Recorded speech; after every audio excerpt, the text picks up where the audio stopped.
Hey there, Alex here. The end is near for 2017, which is probably the best time to do a roundup of some of the phones that stood out to me in 2017. It's going to be pretty subjective, of course, and you might not agree with my picks, so be sure to leave a comment below and tell me your favorite phones of the year. So let's get started. Let's start with something cheaper first. I haven't really reviewed that many cheap phones this year, but the one that stood out to me was the Xiaomi Mi A1. Essentially, it combines the best of both worlds. Cheap but decent hardware from Xiaomi and clean software from Google.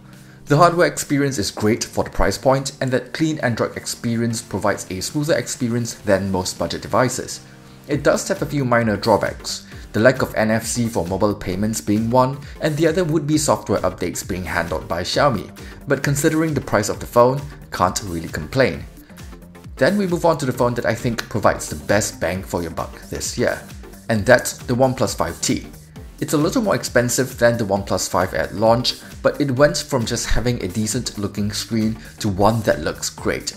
It is also one of the best performing smartphones that I've used this year, and it does the rest of the typical smartphone stuff well enough too.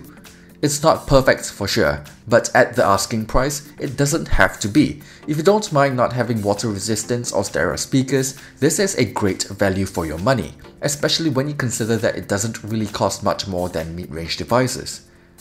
The honorable mention goes to the Essential phone, which saw its price drop to just $499 and at its lowest during Cyber Monday at just $399. The OnePlus 5T has great performance going for it, and for the Essential phone, it's the great design and premium materials like titanium and ceramic. It also has a nice display with a stunning bezel-less design. The camera and software experience still has room for improvements, but at $499, it's a lot more palatable. Talking about good looking phones, I think the Galaxy S8 gets my vote for the best looking phone this year.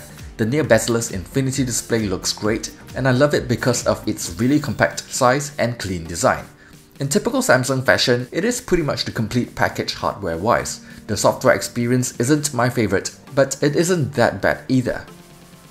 In terms of the best hardware overall, it's going to be the iPhone X. Software preference aside, the iPhone X packs in all the high-end specs and features and then some.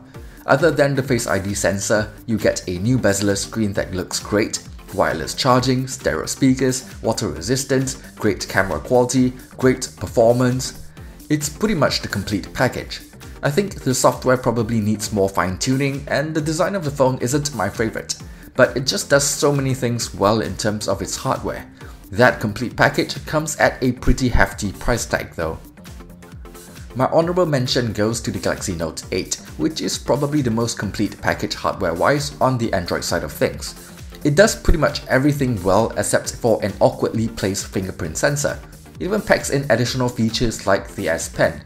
Not everyone will find that useful, myself included, but it is a great way to pass some time if you like doodling. Then my surprise of the year is actually the LG V30 Plus.